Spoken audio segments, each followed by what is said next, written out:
my name is Lauren Taylor, and I will be presenting my final music comparison project. So my music comparison is between Johann Sebastian Bach's Cello Suite No. 1 and Ennio Morricone's Gabriel's Oboe from The Mission.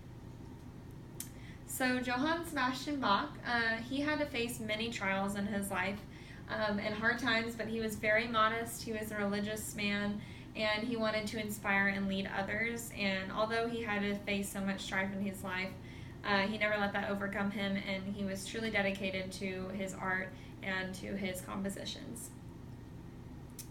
So Cello Suite No. 1 in G major. It was composed in the years of 1717 through 1723.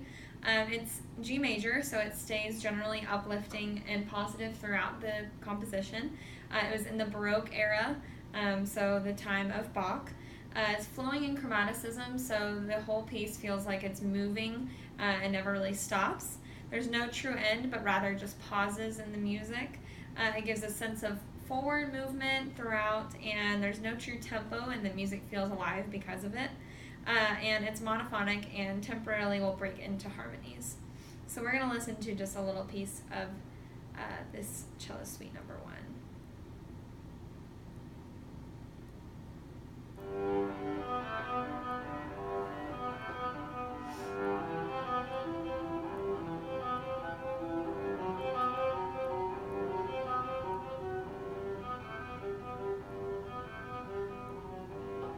Sense a little slowdown in the tempo right there, and then it picks right back up.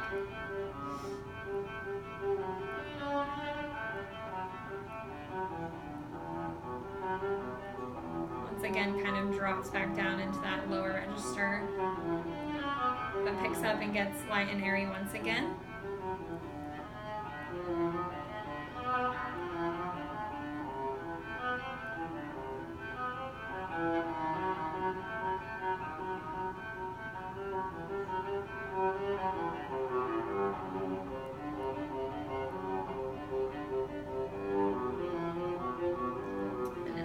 Tell the notes kind of travel between different keys and different sounds, but they always kind of return back and kind of resonates at the end.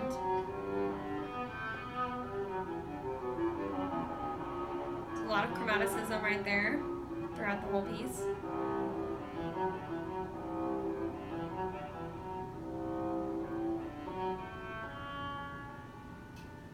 And we end on a kind of lighter note right there. So we'll stop there. So back to this. That was our Cello Suite No. 1 in G major. And moving on, we'll go to Ennio Morricone. So he was born in 1928. He's still alive. He was widely known as one of the most famous film composers of today, but also in history. He's very innovative and versatile, and he is known for creating very contrasting masterpieces in film and theater. So The Mission, Gabriel's Oboe is the song. It was in 1986 when it was composed from the film The Mission, and it pertains to a very specific scene in the film when Father Gabriel, one of the characters, is playing his oboe and basically saves his own life by playing this beautiful song, and this tribe of warriors, instead of killing him, decides to let him live because of this beautiful music. It has flowing, deep movements. It's a never-ending emotional pull. It would technically fall under the classical era, even though it was composed in the 20th century, and it's played with an oboe and a full-string orchestra. So we're going to watch a little bit of this as well.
change in tone right there.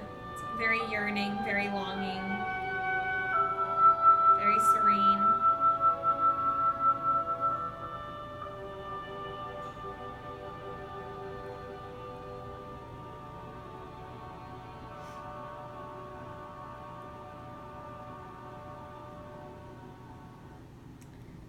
So that concludes that one.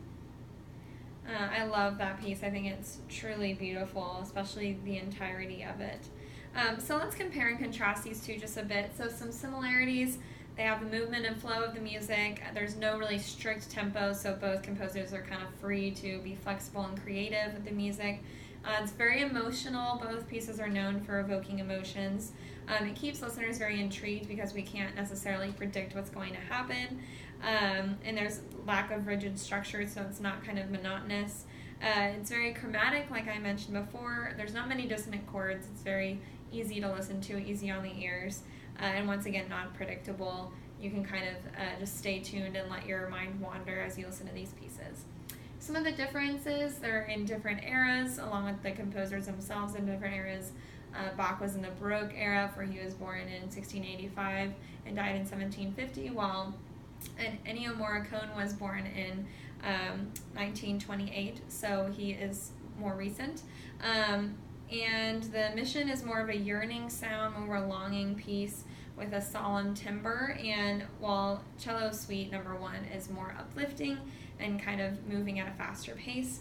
And then finally, the Mission has a full string orchestra, as we saw with the oboe, versus Cello Suite No. 1 is simply just a cello on its own.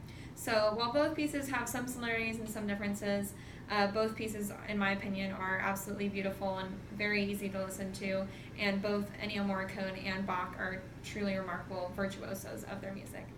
Thank you, and here are my references.